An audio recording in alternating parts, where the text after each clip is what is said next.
오늘 말씀드릴 는 디노이징 디퓨전 임플리시티 모델이라고 DDPM 디퓨전 모델을 이제 저번에 한번 설명하기도 했고 원래 아는 사람도 있을 텐데 DDPM의 약자에서 P는 원래 프로버빌리스틱 그 확률적으로 모델을 만든다라는 의미인데 D가 I로 바뀌어서 임플리시틱 그거를 뭔가 명시적으로 따라 해본다 라는 뜻입니다. 설명을 드리면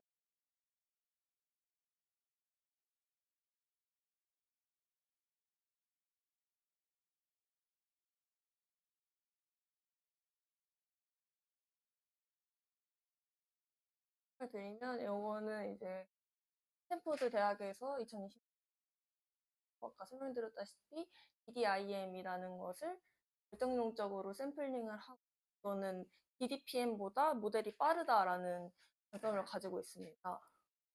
연구 배경에 대해서 설명드리면 다들 아시는 개는 이미지 생성 품질은 뛰어나지만 표현이 매우 불안정하고 최적화하거나 구조를 선택하는 것이 민감합니다.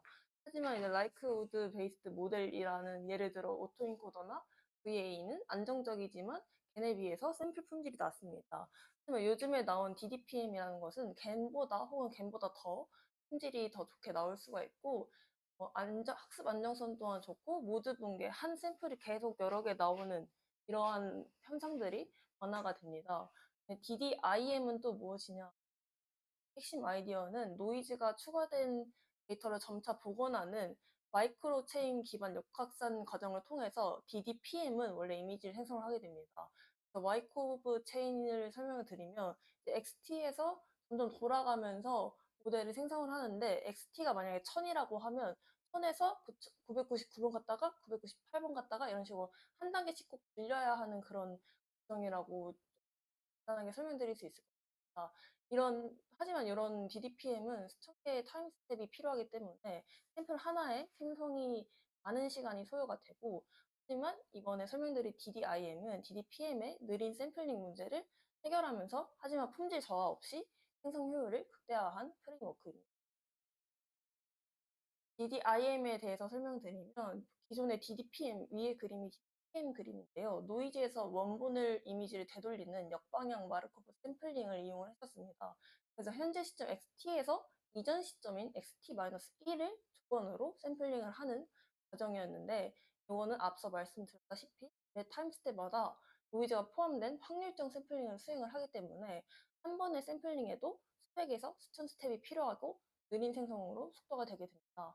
하지만 DDPM의 손실함수를 봤을 때 전체 확률 경로에서 마지널 분포 XT랑 처음에랑 아니지 맨 마지막 스텝 XT랑 처음 X0만 사용을 한다는 것을 보고 이게 중간 단계는 안 필요할 수도 있겠구나 라는 생성 아이디어에서 포워드를 XT에서 X0으로 가는 그 모델을 중간 단계 없이 직접 연결된 형태로 재해석을 해서 이 재해석을 기반으로 결정적 역방향 과정인 XT에서 X0으로 바로 넘어가는 그런 논 마르코브 샘플링을 원리로 하게 됩니다. 그래서 타임 스텝을 건너뛰기를 할 수 있습니다. 1000에서 999에서 998이 아닌 1000에서 100으로 갔다가 50으로 갔다가 10으로 가는 등 효율적으로 빠르게 생성할 수 있게 그래서 이거를 조금 더 화산을 비유를 해서 설명을 드리면 DPM은 이제 한 스텝 걸음 하나하나마다 조심해서 넘어가야 되고 이거를 건너뛰게 되면 추락할 수도 있고 아예 하산을 하지 못할 수도 있고 가는 길마다 랜덤으로 바람이 불게 됩니다.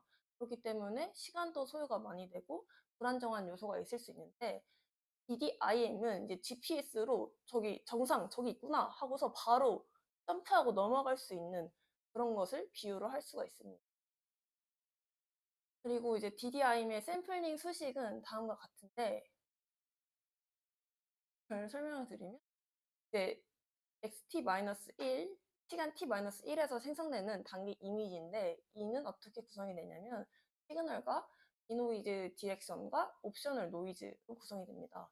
시그널을 설명을 드리면 t-1은 시간 t-1에서 생성되는 거고 xt는 시간 t에서 노이즈가 섞인 이미지를 말을 그리고 두 번째 항인 디노이즈 디렉션은 t가 가지고 있는 노이즈 방향을 유지한 채 xt-로 이동을 할 수 있기 때문에 행성의 방향과 연속성을 보존할 수 있는 역할을 하게 됩니다.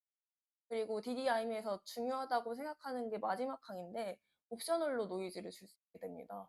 이를 통해서 다양성을 조절할 수 있는데 예를 들어 시그마 T가 0이 되면 완전히 결정론적으로 샘플링을 해서 초기 노이즈가 하나로 동일하다면 항상 동일하게 나오고 XT가 0보다 크게 되다면 조금 더 다양하게 나오게 되고 완전히 1로 되게 되면 DDPM과 동일하게 확률적으로 생성을 만들게 됩니다. 그리고 DDIM이 어떻게 가속해서 샘플링을 할 수 있는지 어떻게 저는 DDIM이 어떻게 이번에는 가속으로 타임 스텝을 넘어가면서 샘플링을 할 수 있는지에 대해서 설명을 드리면 이거는 이번에는 커런트 알파 스케일드 스테이트와 디노이즈 디렉션으로 이루어집니다. 먼저 커런트 알파 스케일드 스테이트는 현재 타임 스텝 t에서 알파로 인해서 스케일 보정된 이미지 상태를 말씀드릴 수 있고 디노이즈 디렉션은 모델이 예측한 노이즈 방향을 따라서 t 마이너스 이번에는 델타 t로 이동을 하는 경로 업데이트 항입니다. 여기서 델타 t는 한 번에 건너뛸 수 있는 타임 스텝 수를 의미를 하고 xt-델타 t는 타임 스텝을 스킵한 후에 생성되는 이미지를 의미를 하게 됩니다. 이러한 수식을 통해서 DDIM은 스텝 바이 스텝마다 복원을 하는 것이 아니라 현재 위치에서 다음 타임 스텝 t-델타 t의 타임 스텝을 직접 계산을 하게 됩니다. 그래서 중간 타임 스텝 없어도 정확한 경로에 다음 상태로 이동이 가능하고 실험적으로는 원래 1000으로 샘플링을 했더라면 50으로 줄여도 품질 유지가 가능하다라고 제시를 하고 있습니다.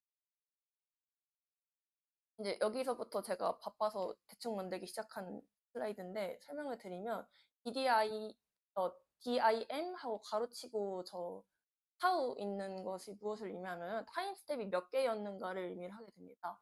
그리고 이것은 그래서 타임 스텝이 10이 적게 나온 거고 타임 스텝 100개로 많이 생성한 것입니다. 그리고 여기 왼쪽에 보이는 에타 항은 무엇을 의미하냐면 0이면 결정론적으로 생성하는 거고 1이면 DDPM 확률적으로 생성을 하게 되는 겁니다. 설명을 드리면 0에서 1로 갈수록 조금 더 품질이 안 좋아지는 것을 볼 수가 있고 보다 100이 조금 더 잘 나온 걸 볼 수는 있지만 그래도 10이 100만큼 우수하게 나온다라는 것을 의미합니다.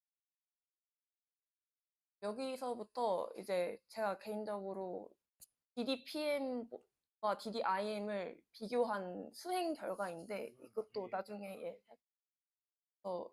결론적으로 말씀드리면 이제 DDPM보다 DDIM이 샘플링 속도가 우수하다. 하지만 복원 품질 또한 좋다라고 결론적으로 드릴 수 있을 것 같아요.